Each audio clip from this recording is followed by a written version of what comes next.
جو بیٹیاں رشتوں کی وجہ سے پریشان ہیں اپنے من پسند رشتوں کی نیت کر کے بیٹھیں۔ جو نوکری کے لیے پریشان ہے نوکری کے لیے پڑھیں۔ قرض دار ہیں، کوئی راستہ دکھائی نہیں دے رہا، کوئی دوست یا کوئی رشتہ دار آپ کو منہ نہیں لگا رہا، آپ کروڑوں کے قرض دار ہیں، تو آج اللہ کے سامنے نیت کر کے بیٹھیں، حضور کے صدقے آپ کو ضرور ملے گا۔ آج آپ کو مکمل قرض سے خلاصی ملے گی، ہمیشہ ہمیشہ کے لیے قرض آپ کا ختم ہو جائے گا۔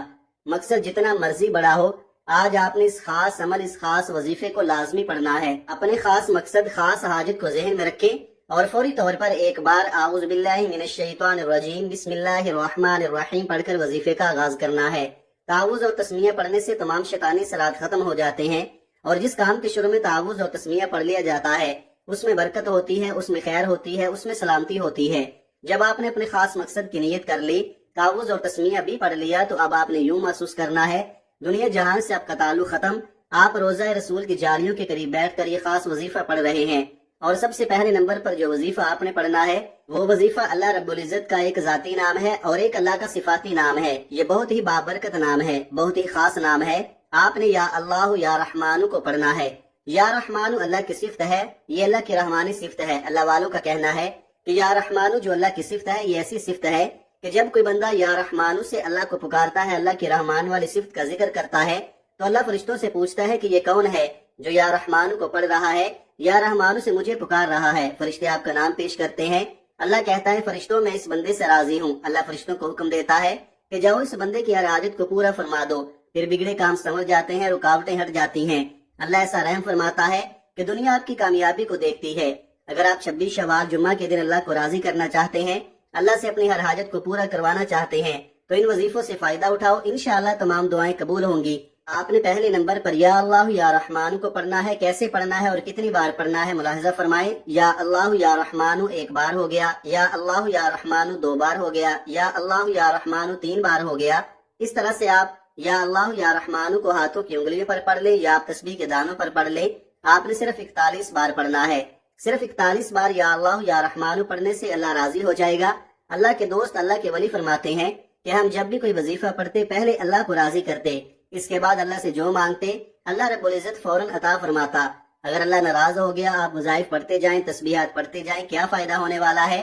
اللہ آپ کی حاجت کو پورا کریں گے ہی نہیں۔ آپ لوگ پہلے اللہ کو راضی کریں، رب کی رحمتوں کو اپنی طرف متوجہ کریں، اور اگر تھوڑی سی بھی رب کی توجہ مل گئی پوری زندگی کے لیے کافی ہے۔ زندگی تو بہت چھوٹی بات بول رہا ہوں، آپ کی نسلوں کے لیے کافی ہے۔ آپ نے یا رحمان کی صفت سے اللہ رب العزت کو پکارنا ہے۔ جب آپ یا اللہ یا رحمان کو پہلے نمبر پر 41 بار پڑھ لیں، اس کے بعد پھر آپ نے دوسرے نمبر پر کون سا وظیفہ پڑھنا ہے؟ دوسرے نمبر کا وظیفہ بھی بہت خاص ہے، اور یہ آج کی بڑی خاص تسبیح ہے۔ یہ اللہ کی لاڈلی تسبیح ہے۔ آپ نے لا الہ الا اللہ محمد الرسول اللہ کو پڑھنا ہے۔ یہی وہ تسبیح ہے جو آپ کے دن پھیر دے گی، آپ کو کامیابیوں کی طرف لے جائے گی، اللہ کے رسول کو راضی کر دے گی۔ اللہ سے محبت فرمانے والی یہ تسبیح ہے، اپنے محبوب سے محبت فرمانے والی یہ تسبیح ہے۔ اللہ کس پر درود بھیجتا ہے؟ اپنے حبیب پر درود بھیجتا ہے، اور جو بندہ اللہ اور اللہ کے محبوب کو راضی کر لیتا ہے، دنیا کی کوئی طاقت اس بندے سے اس کی کامیابی کو چھین نہیں سکتی۔ یہ تسبیح دین اسلام کی بنیاد ہے۔ ہمارے مذہب دین اسلام کی بنیاد ہی یہی ہے، دروازہ یہی ہے۔ جس کو دین اسلام میں داخل ہونا ہے، جس کو اس دروازے سے اندر آنا ہے، لا الہ الا اللہ محمد الرسول اللہ اس کی کنجی ہے۔ آپ جب بھی دین اسلام میں داخل ہوں گے تو اسی کلمہ کے ذریعے ہوں گے، ورنہ آپ کا داخلہ ممنوع ہے، آپ داخلہ نہیں لے سکتے۔ تو آپ نے آج لا الہ الا اللہ محمد الرسول اللہ پڑھ کر اللہ پاک کو راضی کرنا ہے۔ اگر اس کی تعریف بیان کروں تو صرف اتنا کہوں گا کہ یہ وہ کلمہ ہے کہ ترازو کے 2 پلڑے ہوتے ہیں۔ ایک پلڑے میں اگر پوری دنیا جہان کی تسبیحات کو، نیک اعمال کو رکھ دیا جائے، دوسرے پلڑے میں لا الہ الا اللہ محمد الرسول اللہ کی تسبیح کو رکھ دیا جائے، تو لا الہ الا اللہ محمد الرسول اللہ کی تسبیح فضیلت میں بھی بھاری ہوگی اور عظمت میں بھی بھاری ہوگی۔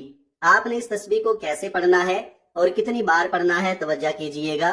لا الہ الا اللہ محمد الرسول اللہ 1 بار ہو گیا، لا الہ الا اللہ محمد الرسول اللہ 2 بار ہو گیا، لا الہ الا اللہ محمد الرسول اللہ 3 بار ہو گیا۔ اس طرح سے آپ ہاتھوں کی انگلیوں پر پڑھ لیں، آپ تسبیح کے دانوں پر پڑھ لیں۔ آپ نے 100 بار پڑھنا ہے۔ 100 بار پڑھتے دوران آپ کو روحانیت خود محسوس ہوگی۔ یہ قبولیت کی گھڑیاں سال میں صرف 1 بار آتی ہیں۔ ان خاص قبولیت کی گھڑیوں کو ضائع مت کرنا۔ اب تک آپ نے 2 وظائف پڑھ لیے۔ پہلے نمبر پر 41 بار آپ نے یا اللہ یا رحمان کو پڑھا، پھر دوسرے نمبر پر 100 بار لا الہ الا اللہ محمد الرسول اللہ کو پڑھا۔ تو اب آپ نے تیسرے نمبر پر ایک اور وظیفہ پڑھنا ہے۔ یہ وظیفہ اللہ رب العزت کی بڑی ہی پاکیزہ صفت ہے۔ اور یہ صفت بہت خاص ہے۔ اس صفت کو یا مسبب الاسباب کہا جاتا ہے، یعنی غیب سے راستے بنانے والے صفت۔ جو نوکریاں کرنے والے، دیہڑی کرنے والے لوگ ہیں، وہ یہ کہتے ہیں کہ ہم لوگ اتنا ہی کماتے ہیں کہ ہم لوگ کھا لیں، یا بہت زیادہ ہوا تو مکان کا کرایہ دیتے ہیں، بجلی کا بل دیتے ہیں، چھوٹی موٹی اپنی خواہشات پوری کر لیتے ہیں۔ بڑی گاڑی نہیں خرید سکتے، اپنا گھر بھی نہیں خرید سکتے۔ کیسے خرید سکتے ہیں؟ رب کے فضل سے۔ اور رب کا فضل کب ہوگا؟ جب یا مسبب الاسباب پڑھا جائے گا، یعنی اے غیب سے راستے بنانے والے۔ اور جب رب غیب سے راستہ بناتا ہے تو پتہ بھی نہیں چلتا کہ یہ رزق کہاں سے آ رہا ہے، پھر رزق دونوں ہاتھوں سے آتا ہے۔ تو آج آپ نے تیسرے نمبر پر یا مسبب الاسباب کو پڑھنا ہے۔ کیسے پڑھنا ہے اور کتنی بار پڑھنا ہے ملاحظہ فرمائے۔ یا مسبب الاسباب ایک بار ہو گیا، یا مسبب الاسباب 2 بار ہو گیا، یا مسبب الاسباب 3 بار ہو گیا۔ اس طرح سے آپ یا مسبب الاسباب کو ہاتھ کی انگلیوں پر پڑھ لیں یا تسبیح کے دانوں پر پڑھ لیں۔ آپ نے صرف 33 بار پڑھنا ہے۔ صرف 33 بار یا مسبب الاسباب پڑھتے ساتھ ہی ایک نئی زندگی کا آغاز ہو جائے گا۔ آپ جس طرف قدم بڑھائیں گے کامیابی مقدر ہو جائے گی۔ آپ رب کریم سے جو بھی مانگیں گے آپ کے مقدر میں لکھ دیا جائے گا، کیونکہ آج کا وظیفہ پڑھنے کے بعد آپ کے منہ سے نکلی ہر بات پوری ہو جائے گی۔ جب آپ یہ تینوں اعمال بتائے گئے طریقے اور ترتیب سے پڑھ لیں، اس کے بعد پھر 3 بار درود پاک پڑھ لیں جو آپ نے عمل کے شروع میں پڑھا تھا۔ یہ آپ کا آج کا عمل مکمل ہو گیا۔ اب آپ لوگ ہاتھ اٹھائیں، پہلے اپنے گناہوں کی سچی توبہ کریں، رو رو کر استغفار کریں، اپنے گناہوں کو یاد کریں، پھر رب سے مانگنا شروع کریں۔ پہلے امت کے لیے دعا کریں کہ یا اللہ امت محمدیہ پر رحم و کرم فرما دے، ہم سب کی بخشش اور مغفرت فرما دے۔ پہلے دوسروں کے لیے دعا کریں، پھر اپنے لیے دعا کریں۔ دیکھیے رب کیسا کرم فرماتا ہے، اور اس وظیفے کی بدولت اللہ آپ کو بہتر نہیں بہترین سے نوازے گا انشاءاللہ۔ دعا ہے کہ رب کریم میرا سنانا اور آپ کا سننا اپنی پاک بارگاہ الہی میں قبول و منظور فرمائے، آمین۔ ناظرین، اپنے رزق میں برکت، وسعت اور کشادگی کے لیے اللہ تعالیٰ کے 99 ناموں میں سے کوئی ایک نام کمنٹ میں ضرور لکھیں۔ جزاک اللہ خیرہ۔ اللہ تعالیٰ ہم سب کا حامی و ناصر ہو، آمین۔ اپنا بہت سارا خیال رکھیے گا۔ ملتے ہیں کسی اگلی ویڈیو میں ایک نئے وظیفے کے ساتھ، تب تک کے لیے اللہ حافظ۔ السلام علیکم ورحمۃ اللہ وبرکاتہ۔